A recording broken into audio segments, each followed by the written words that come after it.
Terima kasih pemirsa, Anda kembali menyaksikan Kominfo Newsroom.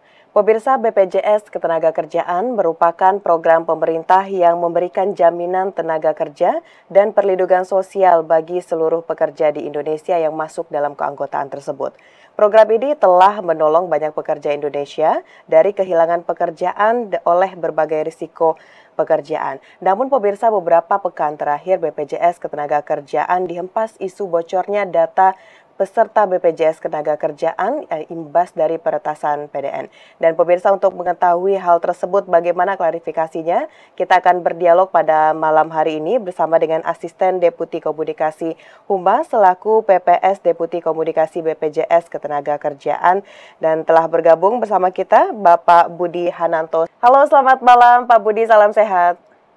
Selamat malam. Baik, Sehat Pak semua. Budi, ini Ya. harus segera ditanggapi Pak oleh BPJS Ketenagakerjaan Hmm. terkait dengan serangan ransomware yang menyerang PDN beberapa minggu lalu. Apakah ini juga berdampak terhadap bocornya data dari peserta BPJS Ketenagakerjaan, Pak Budi? Ya.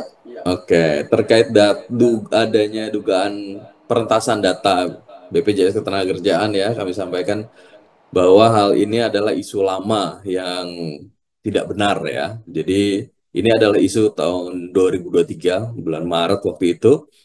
eh, ada isu dugaan perentasan data juga waktu itu, dan kami sudah lakukan investigasi bersama pihak-pihak terkait, dan sudah dinyatakan pada tahun 2023 itu bahwa itu bukan data BPJS Ketenagakerjaan. Nah, di tahun ini hal yang sama diposting ulang oleh pihak-pihak yang tidak bertanggung jawab di media sosial. Jadinya karena ini juga berbarengan dengan serangan yang dialami atau insiden yang dialami PDN, sehingga ini jadi heboh. Padahal itu bukan data dari sistem BPJS Ketenagakerjaan. Begitu. Baik, berarti ini adalah isu lama, terus sekarang Ya, diangkat lagi oleh pihak yang tidak bertanggung jawab karena juga betul ada sekali.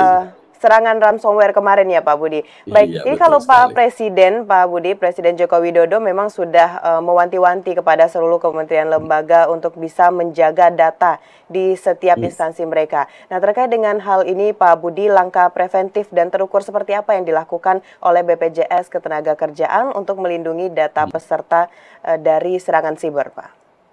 Ya, walaupun isu peretasan itu sudah terbukti tidak benar, ya, tapi Ya. kami telah melakukan antisipasi langkah-langkah preventif untuk menguatkan sistem keamanan teknologi informasi kita, ya, terhadap tentu saja terhadap potensi-potensi gangguan, ya, serangan, proteksi dan keamanan sistem kita terus tingkatkan secara berkala, dan juga ada pengelolaan data yang baik, yang aman, ya, sehingga kami pastikan hingga saat ini seluruh data peserta terkelola dengan baik, aman di dalam sistem yang kami bangun di BPJS Ketenagakerjaan.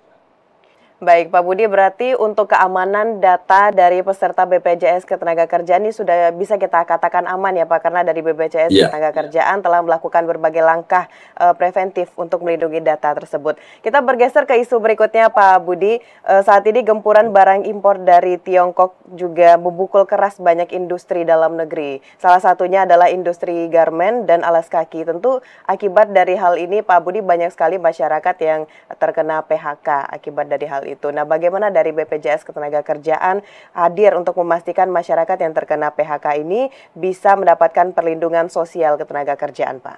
Ya, seperti tadi dikatakan Mbak Mona bahwa BPJS Ketenagakerjaan hadir, ya, untuk pekerja. Ya, ini sesuai amanah BPJS Ketenagakerjaan. Kita diberi amanah untuk menjalankan 5 program untuk memberikan perlindungan bagi pekerja dari risiko kerjanya. Ada jaminan kecelakaan kerja, jaminan kematian, jaminan hari tua, jaminan pensiun, dan jaminan kehilangan pekerjaan. Nah, buat peserta yang mengalami PHK dan sudah terdaftar di seluruh program jaminan sosial, ya, seluruh program jaminan sosial. Jadi ada tadi yang saya sebutkan, jaminan kecelakaan kerja, jaminan kematian, jaminan hari tua, jaminan pensiun, dan juga jaminan kesehatan nasional. Nah, maka otomatis akan dimasukkan ke dalam jaminan kehilangan pekerjaan. Nah, yang ikut jaminan yang mendapatkan manfaat jaminan kehilangan pekerjaan, maka mereka akan mendapat pelatihan kerja ya dari Kementerian Tenaga Kerja dan juga manfaat uang tunai ya, dari BPJS Ketenagakerjaan ya gitu. Kemudian yang ter-PHK juga bisa mengajukan manfaat jaminan hari tua ya. Kita sudah ada berbagai kanal yang kita siapkan untuk mengakomodir mereka yang ter-PHK untuk mencairkan manfaat jaminan hari tua. Ya, ada kantor fisik, ya kantor cabang kita yang tersebar di seluruh Indonesia. Ada lapak asik layanan tanpa kontak fisik. Jadi Oke. online begitu ya.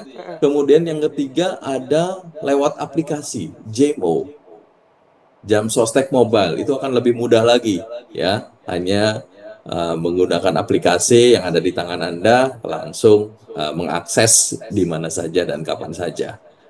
Begitu. Baik, baik. Berarti dari aplikasi layanan online tanpa Hmm, adanya kontak fisik serta layanan langsung ini sudah hmm, ada semuanya dari BPJS iya, Tenagakerjaan ya Pak ya. Jadi untuk teman-teman yang ya. mungkin nanti kena PHK ini bisa mengurus beberapa hal yang sudah sesuai disampaikan oleh Pak Budi tadi.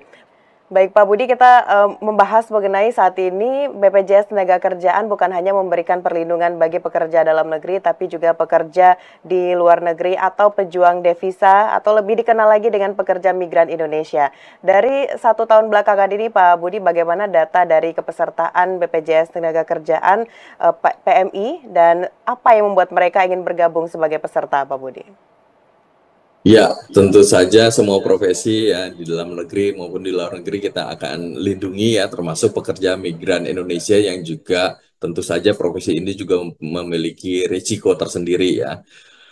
Jadi pemerintah melalui Undang-Undang Nomor 18 Tahun 2017 mewajibkan seluruh pekerja migran Indonesia terdaftar dalam kepesertaan jaminan sosial ketenagakerjaan. Nah, sampai dengan 30 Juni 2024, pekerja migran Indonesia yang sudah terdaftar di BPJS Ketenagakerjaan mencapai 592.000 peserta. Dalam hal ini meningkat tajam 61% besarnya dari periode yang sama di tahun sebelumnya. Jadi cukup pesat ya. Eh, tapi kami juga terus mendorong ya kepada calon pekerja migran Indonesia yang akan berangkat untuk menjalani seluruh prosesnya, prosedurnya hingga tercatat dengan baik dan juga terlindungi dalam program jaminan sosial ketenagakerjaan. Ya, terlebih lagi pemerintah eh, melalui Kemenaker tahun lalu sudah menerbitkan Permenaker 4 tahun 2023 yang membuat jenis manfaat untuk pekerja migran Indonesia ini meningkat. Yang tadinya 14 manfaat saja, sekarang meningkat menjadi 21 manfaat.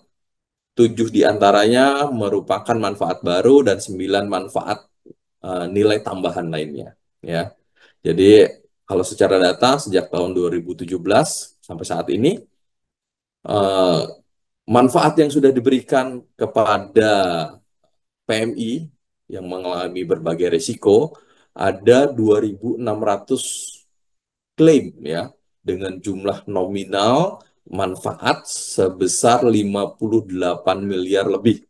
Jadi cukup besar ya manfaat yang diberikan untuk pekerja migran Indonesia.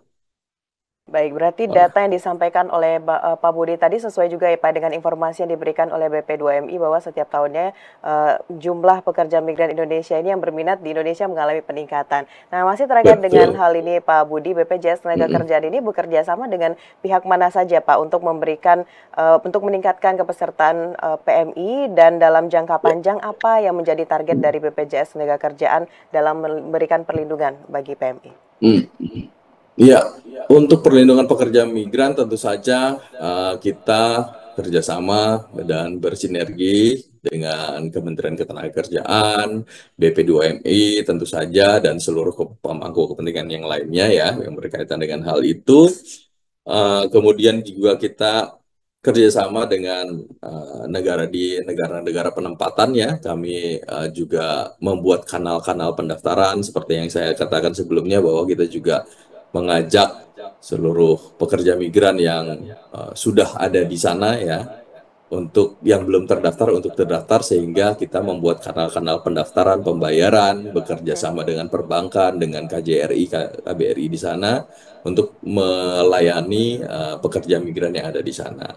Saat ini kita sudah membuka 61 kanal layanan di berbagai negara untuk pekerja migran Indonesia. Kemudian ada 3 kanal representasi di Taiwan, Korea Selatan, dan Brunei. Berikutnya akan ada di beberapa tempat, kemungkinan di Hong Kong dan di tempat lain juga.